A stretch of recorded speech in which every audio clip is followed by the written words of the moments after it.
I don't know if it's like, we certainly had a lot of money printing then, had a lot of excess spending then, but we've never had spending like we have now. I don't think we've ever had money printing like we're having now. Well, perhaps you can certainly have the blow off in commodities too. But what you just said, yes, you will. When everything starts cratering, nearly everything goes down. But you have had periods in history when some things do go up. I mean, there were stocks that went up in the Depression in the 30s. Not many, but there were some where you could have made a lot of money if you own the right things. And sure, the price of 2008, for instance, the price of gold went down a lot for a while. It was one of the first things to turn around and go up. And probably, as long as they print money, I would suspect that commodities will go higher. But if they just stop printing money and the whole thing collapses, I don't know what you can argue. You better know how to sell short. But even short sellers can get hurt in times like that because crazy things, crazy distortions happen. And I have learned throughout my life and throughout reading that whenever people say this time it is different, you better leave the room. You better go. We have often, in the late 1990s, we had a bubble in the United States because of the internet and technology. And the Wall Street Journal started writing about the new economy. New economy, capitalized, because it was so important, the changes that were taking place. After the bubble collapsed, they stopped capitalizing the new economy and stopped writing about the new economy. But we've had many new economies. In the 1920s, oh my gosh, radio. There was a company called Radio Corporation of America, RCA. It's still around, but it's part of another company now. Radio Corporation of America, the stock was so high, it has never, we still have radio, we still have RCA, but the stock has never been that high again because the new economy was so exciting. We had telephones, radio, electricity. Oh my gosh, we had electricity. The one time we had the railroads. Oh my gosh, the railroads were going to change. It did change everything. But if you had bought railroad stocks in the bubble, you never made any money. We still have railroads all over the world, but you never made any money if you bought the railroad stocks because of the new economy of the new railroad. Clipper ships.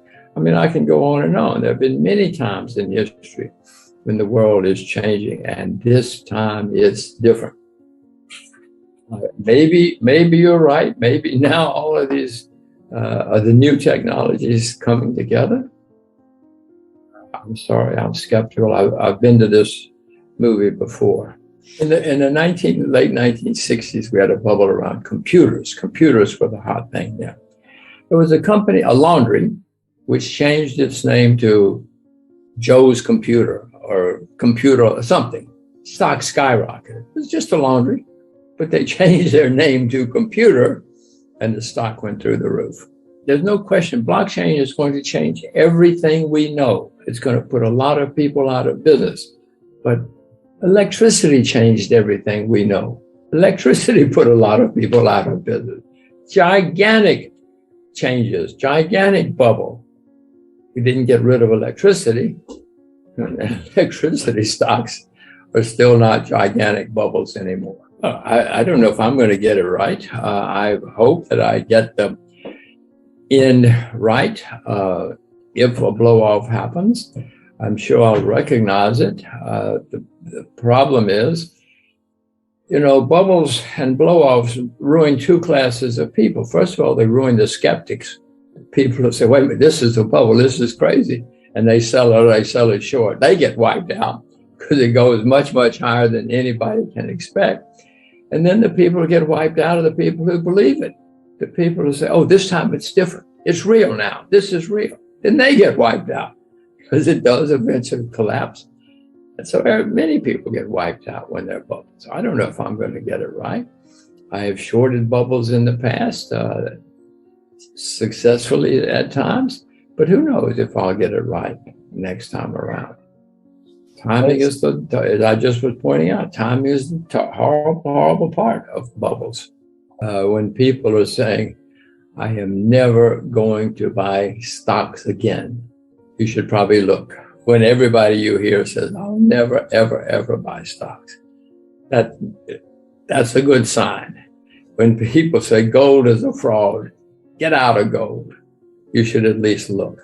So in our decades, no currency ever has stayed on top for more than 100 years or so. No country has stayed on top for more than 100, 150 years or so. We've had our period. I don't know if it's coming to an end anytime soon, but I do know that many people are looking for competitors for the dollar now, with good reason. The way an international currency is supposed to work is you can use it everywhere. Anybody can. But Washington now, if they get angry at you, they put sanctions on you and say you cannot use the US dollar. People say, wait a minute, that's not the way it's supposed to work. This is supposed to be universal and neutral. So many people are now looking for a competitor to the US dollar, as they should, because the US is changing the rules. China, Russia, India, Brazil, these are pretty big names that are looking for competitors. They'll find something. I own US dollars. I expect the US dollar to get overpriced during the next hard times, at which point I hope I'm smart enough to sell it if that happens. Where I'll put my money, I don't know. I don't have a place yet. Maybe gold, but if gold will be too high then, probably. So I don't know. I do know that these are end times, at least historically. This would say that the US, as I said, we're the largest debtor nation in the world. We're overextended militarily. Those guys in Washington seem to want war with Ukraine. They want war with Taiwan. They want war with everybody. It's astonishing. America. Unfortunately, America's been around 250 years, and nearly every year we've been at war in that 250 years. It's a frightening statistic, but it's something you can look up. I think there's something like 15 or 20 years out of our history when we've not been at war with somebody. In Washington, they seem to like war. I don't particularly. I know it's no good for anybody. And I read the same press you do, and they're shouting at the Chinese, they're shouting at the Russians. Elliot, if America goes to war with China and Russia, get out of the globe. That's not a good war.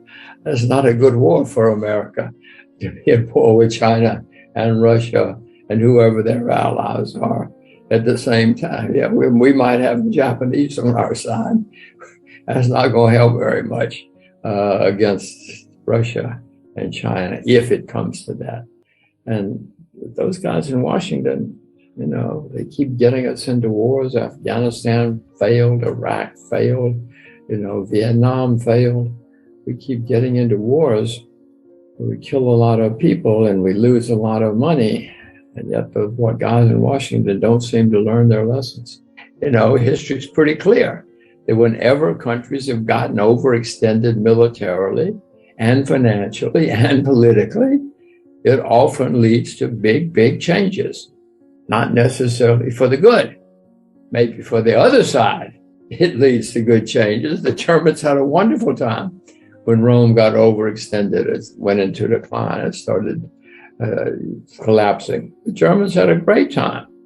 The Romans didn't. Well, China has problems, of course, but as you point out, they are letting people collapse. At least they say they are, and there's evidence so far is they are letting some people fail, which is great. Great for China, great for the world. I hope that in America, when people get overextended, we'll let them collapse. But that's not what Washington does. They say, oh, don't worry, we'll take care of you. Well, we're already the largest debtor nation in world history. I hope they'll take care of me.